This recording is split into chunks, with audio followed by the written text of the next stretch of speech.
Chapter number 13 start है। आसान आसान से सारे चैप्टर्स हैं, कोई इसमें बहुत बड़ी मुश्किल नहीं है। वीडियो को देखें और उसको फटाफट नोट करके पढ़ लें। उसमें कोई बहुत ज्यादा आफत वाली कोई ऐसी चीज नहीं है जो कि आपको परेशान करे। इस चैप्टर का ओरिजिनल नाम मैकेनिकल प्रॉपर्टीज ऑफ सॉलिड है। इसमें हम इलास्टिसिटी के बारे में पढ़ते हैं। इलास्टिसिटी क्या होती है लिखा हुआ है ब्लैक कलर की हेडिंग से, और इसकी डेफिनेशन हमने रेड कलर में दे रखी है। The property of the body by virtue of which it have tendency to regain its original shape after the removal of deforming force. अगर आप किसी बॉडी पर डिफॉर्मिंग फोर्स लगाते हैं तो बॉडी की शेप डिफॉर्म हो जाती है, और जब वो डिफॉर्मिंग फोर्स हटा लेते हैं तो बॉडी अपने ओरिजिनल शेप में आने की कोशिश करती है या नहीं करती है। इस बात का डिसीजन जो प्रॉपर्टी लेती है उस प्रॉपर्टी का नाम इलास्टिसिटी है। ठीक है। डिफॉर्मिंग फोर्स क्या होता है? एक ऐसा फोर्स जो कि जिसकी टेंडेंसी ही होती है शेप को डिफॉर्म करने की। ये बॉडी को ना एक्सीलरेट करता ना डी एक्सीलरेट करता, ये सिर्फ डिफॉर्म करता। तो आपको याद होगा जब मैं आपको फोर्स पढ़ा रहा था तो फोर्स के चौथे एक्शन में हमने यही बताया था आपसे कि force is an external agency which have tendency to deform या tries to deform the shape of the body. तो ये चौथा ये डिफॉर्मिंग फोर्स हो गया। फिर एक परफेक्टली इलास्टिक बॉडी को आप समझें एक बॉल। इससे ज्यादा अच्छे समझ में आएगा कि आप किसी फाइनाइट डिस्टेंस पर खड़े होकर किसी बॉल पर आपने बॉल को मारा और बॉल एग्जैक्टली आपके उसी हैंड पर आके रुकी। ठीक, तो इसे आप क्या कहेंगे? Ball is a perfectly elastic. क्योंकि अगर जरा सी भी एनर्जी लॉस कर जाएगी तो जहां पर आपका हाथ है वहां पर बॉल नहीं आएगी, थोड़ा सा पहले गिर जाएगी। इसलिए एक परफेक्टली इलास्टिक बॉडी उस बॉडी को कहते हैं जो अपने शेप को ओरिजिनल शेप को रिगेन कर ले completely and immediately after the removal of deforming force. उसे फिर हम परफेक्टली इलास्टिक बॉडी कहते हैं। ठीक है। और इस कैटेगरी में सिर्फ एक ही चीज खरी उतरती है, उसका नाम वो है क्वार्ट्स। क्या है बेटा? क्वार्ट्स। उसके बाद अगला टर्म है plasticity. If a body does not regain its original size and shape after the removal of deforming force it is said to be a plastic body and the property is called plasticity. अगर body deforming force के remove करने के बावजूद भी नहीं अपने shape को regain कर पाती है किसी भी हालत में, तो फिर उसे हम प्लास्टिसिटी कहते हैं। अब प्लास्टिसिटी के लिए परफेक्टली प्लास्टिक बॉडी भी फिर परफेक्टली प्लास्टिक बॉडी, जैसे आपने दीवार पर गोबर मारा, दीवार पे गोबर जाकर चपक गया और उपला बन गया, खराब चीज नहीं होती वो। या फिर आपने कोई एक ऐसी चीज जैसे आपने गोली मारी और वो जाकर आपके शॉट में जाके धंस गई, तो फिर ये परफेक्टली प्लास्टिक कोलिजन हो गया। क्यों? क्योंकि फिर वहां से वो बाहर निकल ही नहीं पाएगी। ठीक है। तो जब गोली बाहर नहीं निकल पाई तो धंस गई, यानी परमानेंट उसका शेप डिफॉर्म हो गया। उस जगह का शेप आप गोली अगर निकाल भी लेते हो तो आप देखो कि वहां पर निशान बना रह जाएगा। तो फिर इसे कहते हैं perfectly elastic perfectly plastic body. अब हमें इस इलास्टिसिटी प्रॉपर्टी को गवर्न करने वाले फैक्टर सीखने हैं, और क्या क्या इसमें और टेक्निकल टर्म्स हैं हमें उन सब के बारे में बात करनी है। तो मैंने काफी समय दिया आपको कि आप वीडियो को पॉज कर इसे फटाफट नोट कर डालिए। एक बार फिर से कहता हूं, फटाफट नोट कर डालिए।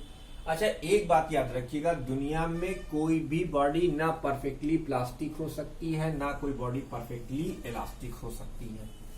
ना कोई बॉडी परफेक्टली प्लास्टिक, ना कोई बॉडी परफेक्टली प्लास्टिक। इसीलिए सर आइजैक न्यूटन ने एक लॉ दिया, Newton law of restitution. Newton law of restitution Newton law of restitution ये कहता है कि किसी भी बॉडी की इलास्टिसिटी इस लिमिट के अंतर्गत लाई करती है। ये 0, ये परफेक्टली प्लास्टिक के लिए है। परफेक्टली प्लास्टिक, देखो बेटा ये क्लोज इंटरवल है और ये परफेक्टली प्लास्टिक। तो ना दुनिया में कोई बॉडी पूरी तरीके से परफेक्टली प्लास्टिक है और ना ही परफेक्टली इलास्टिक है। सारी बॉडीज की इलास्टिसिटी इस लिमिट के अंदर लाई करती है, जहां पर ई जो है वो कोफिशिएंट ऑफ रेस्टिट्यूशन है। अब ये जितना ज्यादा होगा, जितना 1 के करीब होगा बॉडी, उतनी ही ज्यादा इलास्टिक होगी। Restitution, coefficient of restitution. ठीक है। इसे 2.303 मत कह दीजिएगा, ये वो वाला ई नहीं है, एक्सपोनेंशियल फंक्शन वाला ई नहीं है, मैं पहले आपको क्लियर कर दे रहा हूं। ठीक है, इसके बाद हम इलास्टिसिटी को और बेहतर तरीके से समझने के लिए एक दूसरे टेक्निकल टर्म का आगाज करने जा रहे, जिसे हम स्ट्रेस कहते हैं। ठीक है, तो इसको भी आप नोट कर लीजिए, ये इलास्टिक लिमिट है। तो ये इलास्टिक लिमिट ये होती है भाई, ये क्या है, इलास्टिक लिमिट। ये इलास्टिक लिमिट हो गई। इलास्टिक लिमिट में ई 0 और 1 के बीच में लाई करता है। अब आपको हम इलास्टिसिटी में फर्दर एक्सप्लेनेशन के लिए और टर्म बताने जा रहे हैं, ये आप नोट कर लीजिए। तो सबसे पहले हमें सीखना होगा स्ट्रेस क्या होती है और इसकी टाइप्स क्या क्या होती हैं। स्ट्रेस क्या होती है, तो स्ट्रेस को भी सीखने से पहले आपको एक फोर्स जान लेना चाहिए, रीस्टोरिंग फोर्स। इसका बहुत बड़ा खेल है रेस्टोरिंग फोर्स। ये वही वाला रेस्टोरिंग फोर्स है जो मैंने वर्क पावर एनर्जी के चैप्टर में लगाया था। रेस्टोरिंग फोर्स है a force which have tendency, a force which have tendency to restore, a force which have tendency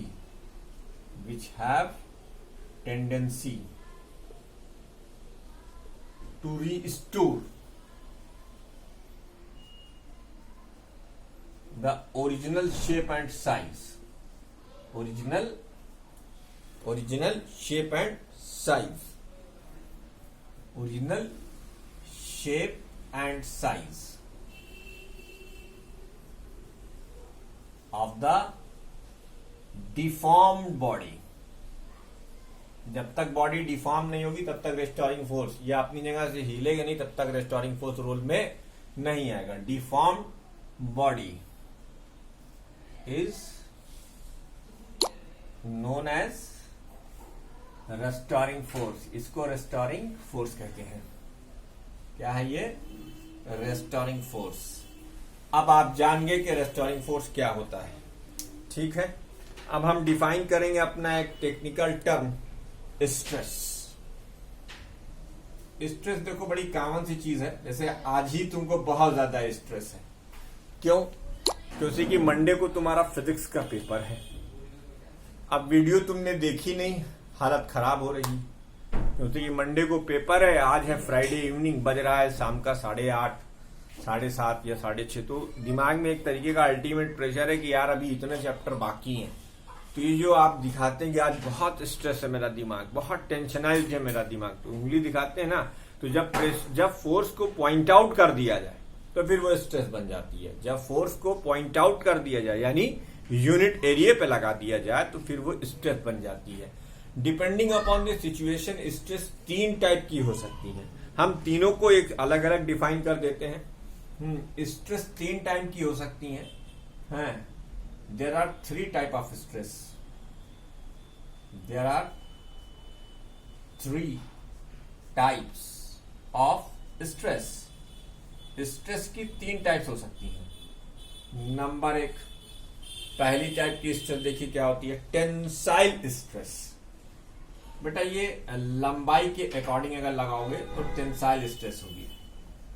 tensile stress, ये लैटिन का वर्ड है tensile. Tensile stress, the internal restoring force set up per unit cross sectional area of the body. The restoring force set up, the restoring force set up per unit cross sectional area. The restoring force set up per unit cross sectional area, cross sectional area, the restoring force set up per unit cross sectional area of a body,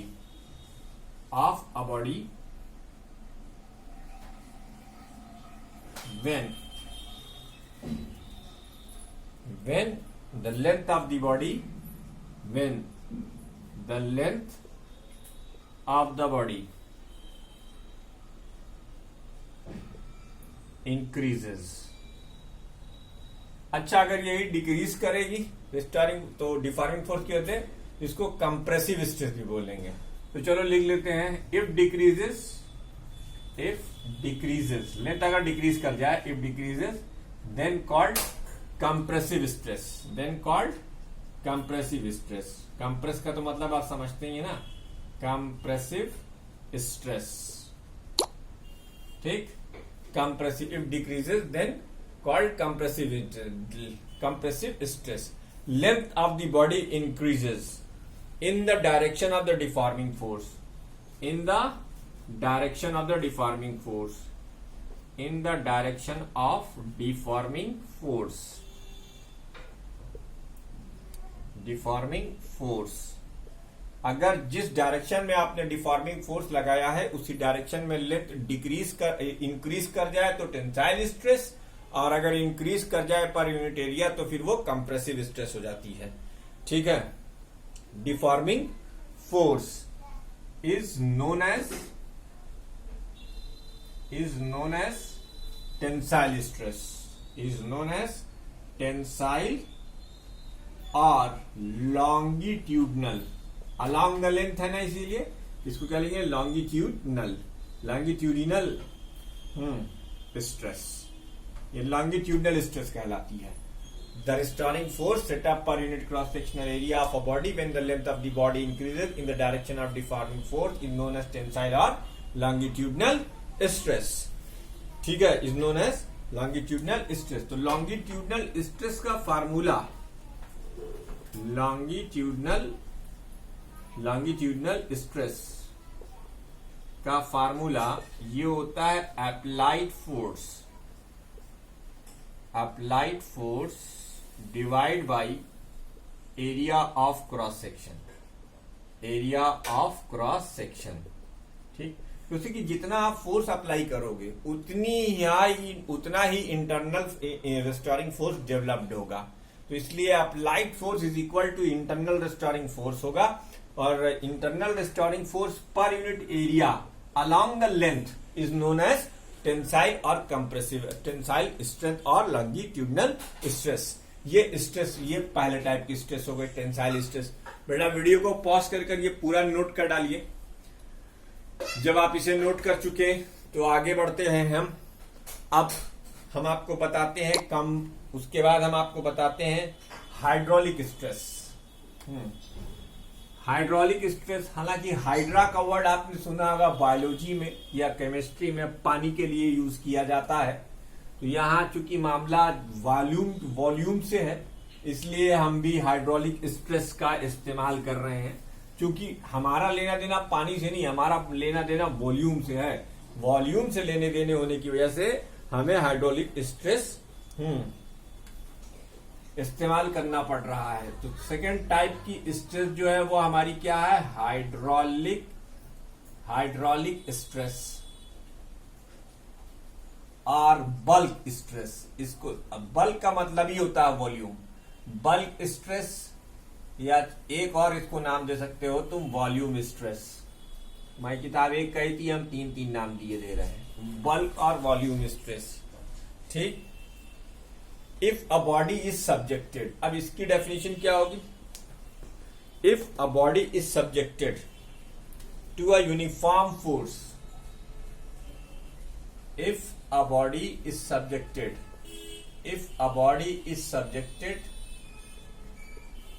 to a uniform force, if a body is subjected to a uniform force from all sides,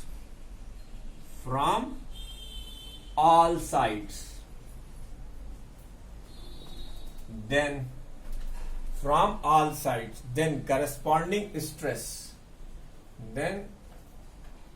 corresponding stress is called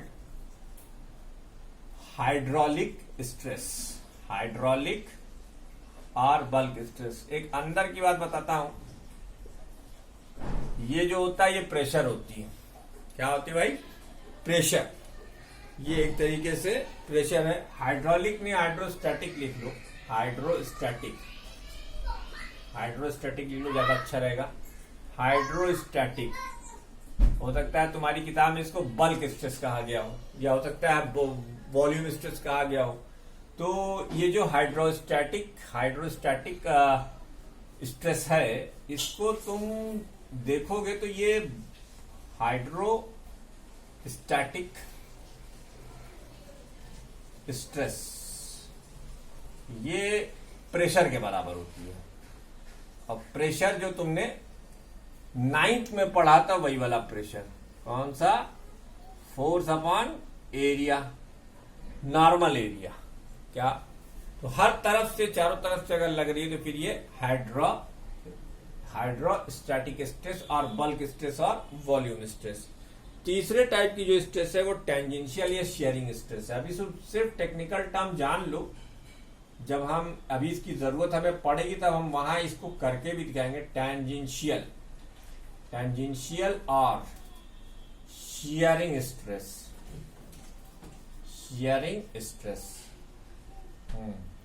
the internal restoring force per unit area developed tangential to a surface, the internal restoring force per unit area, the internal restoring force per unit area act tangentially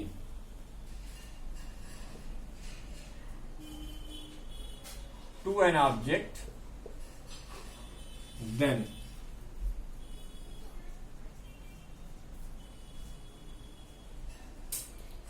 stress is known as tangential or shearing stress. Tangential or shearing stress. ठीक। तो tangential stress का भी formula, tangential stress, इसको तो यार हमने चुपचाप पल्ला झाड़ लिया ये कहकर कि वो तो प्रेशर है, force upon area. Tangential stress में हम लिखेंगे टेंजेंशियल फोर्स, क्या लिखेंगे? Tangential force divided by area. अब तीनों में देखो फोर्स अपॉन एरिया है। अच्छा, ठीक। अब नोट में लिख लो the SI unit of all the three types of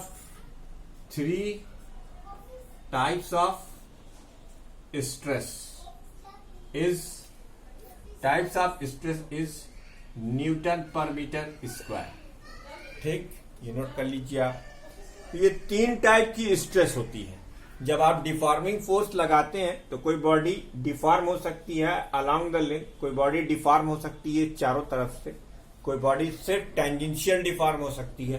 तो depending upon the situation of the applied force there are 3 type of stress developed in the object. तो अब जब 3 तरीके की स्ट्रेस है तो फिर 3 तरीके की डायमेंशन का चेंज भी होगा। जब 3 तरीके की डायमेंशन का चेंज होगा तो ratio of the original change in dimension upon original dimension, इसको हम कहते हैं स्ट्रेन। क्या कहते हैं? स्ट्रेन। बेटा ये स्ट्रेस का इफेक्ट होता है। तो ये तीनों नोट कर लीजिए। अब हम लोग स्ट्रेन डिफाइन करेंगे, ठीक है। प्रेशर मत लीजिए, 2 से ज्यादा वीडियो इस पर नहीं होगा। बस ये सारे टेक्निकल टर्म आप इस वीडियो में इंशाल्लाह जान जाएंगे। अगले वीडियो में वो 3 टेक्निकल टर्म के ऊपर 3 टेक्निकल और बातें, बस खत्म। Stress, it is the ratio of change in dimension to the original dimension.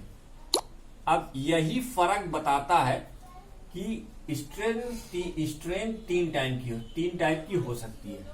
क्योंकि कि आप तीन तरीके से डायमेंशन को चेंज कर सकते हैं, तो स्ट्रेन भी तीन टाइप की हो सकती है। पहले टाइप की स्ट्रेस है लॉन्गिट्यूडनल स्ट्रेस। लॉन्गिट्यूडनल स्ट्रेस या टेंसाइल स्ट्रेस, इसको टेंसाइल स्ट्रेस भी बोलते हैं। It is the ratio of change in length upon original length. It is the ratio of change in length upon change in length to the original length. ये याद रखिएगा, original length. तो longitudinal strain, यार strain है बेटा, ये tensile strain, longitudinal strain, ये क्या है? Change in length over original length. ये पहले टाइप की स्ट्रेन हो गई, change in length to the original length. अब लॉन्गिट्यूडनल स्ट्रेन के बाद हमारे पास है वॉल्यूम स्ट्रेन। वॉल्यूम स्ट्रेन क्या होती है? वॉल्यूम स्ट्रेन होती है, it is the ratio of change in volume. देखो कितना आसान है ये। It is the ratio of change in volume to the original volume. ये वॉल्यूमेट्रिक स्ट्रेन हो गई या वॉल्यूम स्ट्रेन हो गई। ओरिजिनल वॉल्यूम क्या हो गई? Original volume. तो वॉल्यूम स्ट्रेन ये क्या हो गई? Change in volume upon original volume. Change in volume upon original volume. Video को पॉज कीजिए, इसे भी नोट कीजिए। तीसरे टाइप की स्ट्रेन शियर स्ट्रेन है। क्या है बेटा? Shear strain. It is the